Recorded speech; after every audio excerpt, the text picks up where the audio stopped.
ইনশাআল্লাহ আমরা এই স্বাধীনতার পতাকা রাখবো ফেসিবাদী ব্যবস্থার বিলোপে এবং আধিপত্যবাদের বিরুদ্ধে ইনশাআল্লাহ উনি যে স্বপ্ন আমাদেরকে দেখিয়েছেন গণতন্ত্র, আমরা এটা বাস্তবায়ন করবো। আমরা মনে করি বেগম খালেদা জিয়া দল মত বর্ণ সবকিছুর ঊর্ধ্বে উনি বাংলাদেশের মানুষের মুক্তির জন্য লড়াই করেছিলেন।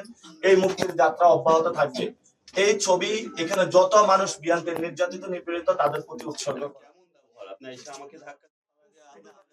ওনার সেই বিখ্যাত ছবি, যে ছবি দিয়ে রাজপথে উনি নেমে এসে ফাইট করেছেন। আর আমাদের তো আছে এই যে শাপলাকলি, সবাই একটু ভোট দিবেন আপনারা শাপলাকলিতে নাসিরউদ্দিন পাটোয়ারিকে। আর আমাদের এখানে আরেকটা অফিস আছে ছোট, আপনারা দেখেছেন এটা একটা গ্যারেজ ছিল, এটা কিন্তু একটা গ্যারেজ ছিল। এই জায়গাতে অনেক ময়লা ছিল, ময়লাগুলো আমরা পরিষ্কার করেছি নিজ হাতে এবং আমরা বলেছি যে আমরা পেশি শক্তি এবং যে টাকার যে খেলা সেটার বিরুদ্ধে গিয়ে, কালো টাকার বিরুদ্ধে গিয়ে নতুন সংস্কৃতির জন্ম দেব। আমি এই পরিস্থিতিতে যেতে পারি না, আমি 50 লাখ টাকা অ্যাডভান্স দিব, চুক্তিপত্র করব, তারপরে কোথাও বড় একটি অফিস নিব। অ্যাপলের যাত্রা শুরু হয়েছিল গ্যারেজ থেকেই।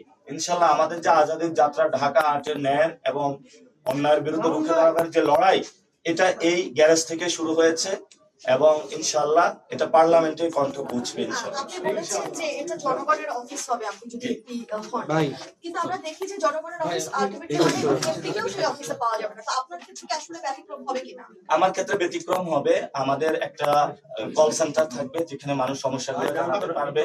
আর আমি অনেকটা বলে এসেছি, সবাই বলেছে আমার স্কেজুয়াল গুলো হয়ে যাচ্ছে, 12 তারিখের পরে ইনশাআল্লাহ তারা জয়যুক্ত করলে অনেকের বাসায় আমি দাওয়াত নেওয়া শুরু করেছি। তাদের বাসায় যাব, তারা আসতে হবে না, আমি তাদের বাসায় যাব।